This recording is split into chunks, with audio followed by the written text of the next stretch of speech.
तारड़ साहब के लिए सर खास तौर पर इन्होंने हाउस को सर स्ट्रेंथन करने की बात तो भेजते हैं, आपके विप ने आगे बताई नहीं। स्पीकर साहब हाउस को स्ट्रेंथन करने की बात की। आज बिजनेस एडवाइजरी में भी हमने बताया कि हमने ऑलमोस्ट अपना काम स्टैंडिंग कमेटीज़ का डन कर लिया है।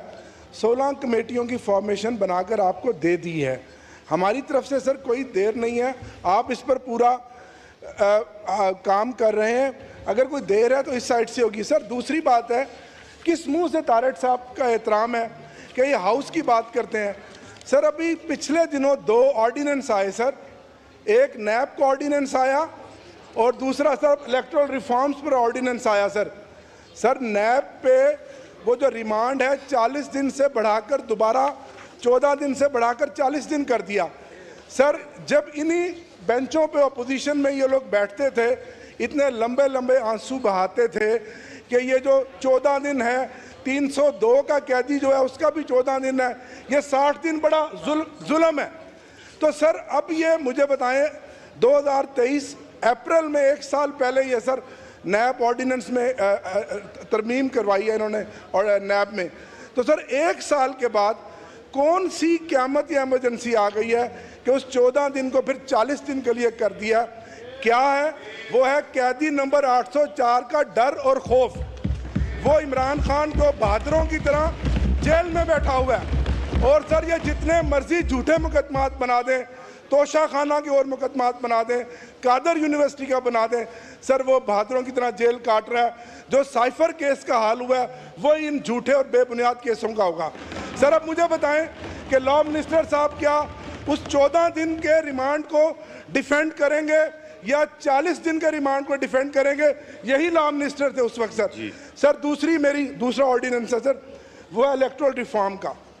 जनाब स्पीकर 2013 की असम्बली में मैं था, मैं आपको क्रेडिट देता हूँ, आपने बड़ी सिंसियर एफर्ट से एक parliamentary committee for electoral reforms बनवाई। सर इसहाक डार साहब उसके चेयरमैन थे। इस हाउस में सर मेंबर बैठे हैं, खालिद मकबूल सदीकी साहब मेंबर थे, फारूक स्टार साहब मेंबर थे, इजाजुल हक अपनी जमात की तरफ से थे सर, ये मेंबर थे। सर हमारी तरफ से आरिफ अलवी साहब, शफकत महमूद साहब मेंबर थे। सर 3 दर्जन से ज़्यादा कमेटी की मीटिंग्स हुई और सर उसमें यह तय हुआ कि जो इलेक्शन ट्रिब्यूनल्स बनेंगे उसमें रिटायर्ड जजों को नहीं डाला जाएगा। सर नाचीज़ ने भी वो कमेटी की मीटिंग अटेंड की।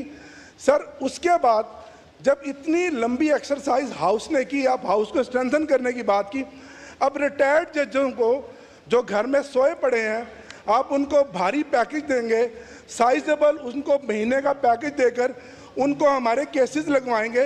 तो सर फॉर्म 47 का कौन फैसला करेगा? सर 120 दिन में तो रिटायर्ड जज ने फैसला नहीं करना, वो 5 साल तक लटकाएगा क्योंकि उसकी तो नौकरी का मसला है, उसने तो फैसला नहीं करना। तो सर हम जब ऑर्डिनेंस देते थे कहते थे जी आपने तो ऑर्डिनेंस फैक्ट्री बना दिया है। सर अभी तो हाउस चल रहा था, तो क्या ज़रूरत और क्या जल्दी है? तो सर तय हुआ कि ये नहीं चाहते, ये बैसाखियों वाली जो हुकूमत है जो फॉर्म 47 पे है कि हमारे ट्रिब्यूनल्स में जजेस फैसला करें। सर इससे बड़ी कोई धांधली होगी? जवाब दें लॉ मिनिस्टर। इजाज साहब आप इस पर बात करना चाहेंगे? 1 मिनट इनका ले लें फिर ये करते हैं। जी लॉ मिनिस्टर साहब। मैं 1 मिनट इजाज साहब, मेरे लिए बड़े